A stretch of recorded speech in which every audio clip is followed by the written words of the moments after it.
jam, 6 jam dulu sampai bertahap 10 jam, 12 jam. Sekarang aku buat sampai nahan 16 jam puasanya. Gara-garanya sih udah mulai nggak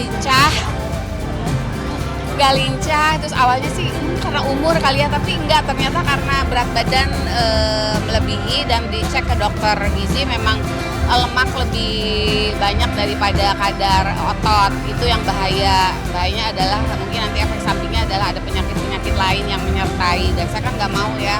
Saya pengen di umur tua itu dalam keadaan sehat gitu kan. Jadi ya udah, saya dengan arahan dokter, saya akhirnya bisa intermittent fasting.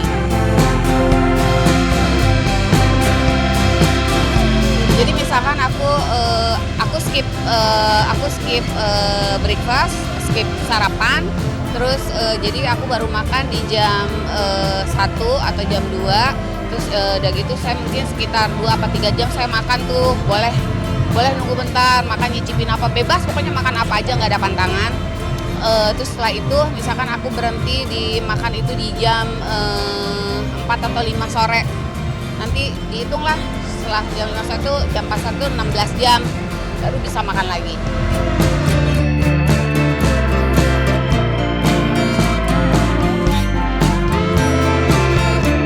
Ya awalnya sih mungkin berat karena lihat gorengan, lihat apa gitu ya, tapi sebenarnya badan tuh nggak butuhin gitu kan.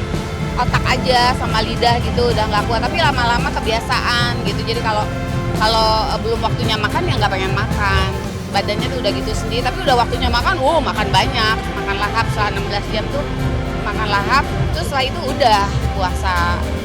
Sebenarnya sih nggak drastis ya, udah setahun lebih sih prosesnya sebenarnya. Dan sekarang sih udah stay di segini aja. Nggak mau lebih turun lagi, nanti nggak seger kan. Di 53 kilogram ya, targetnya segitu. Enggak, dia sih bebas aja. Cuman, hai, aku pulang duluan dari tadi.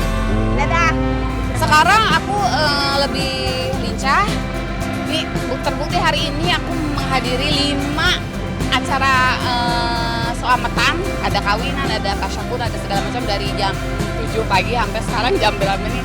5. Biasanya aku 1 acara, 2 acara udah males udah begitu. Sekarang ya masih energizer banget gitu. Alhamdulillah dulu saya memang sengaja nggak buang baju saya yang dulu, karena yakin saya akan balik lagi ke berat badan yang awal. Karena kan kemarin itu saya naik 20 kilo karena sakit, bukan karena memang gaya hidup saya doyan makan yang over gitu kan. Semua orang doyan makan, aku juga doyan makan, cuman ada yang over ada yang enggak.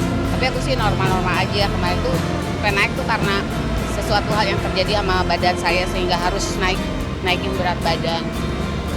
Jadi di dalamnya tuh hormon dan steroid waktu itu karena untuk nidurin virus yang ada di badan. Nah itu sebenarnya bukan karena lifestyle saya makannya kurang bagus, tapi memang ada sesuatu hal yang terjadi di 2016. Akhirnya naik berat badan, terus mau nuruninnya tuh tadinya udah susah, udah hopeless, ya udahlah. Yang penting aku sehat gitu kan. Tapi ternyata alhamdulillah ketemu dokter gizi yang pas.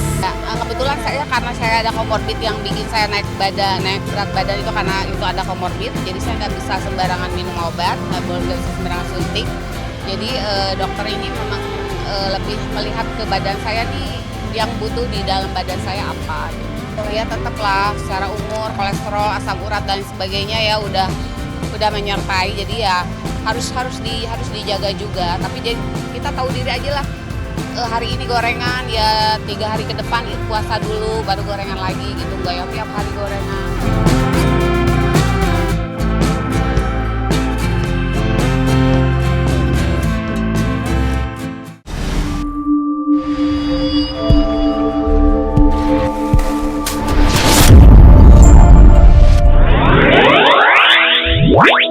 Wow.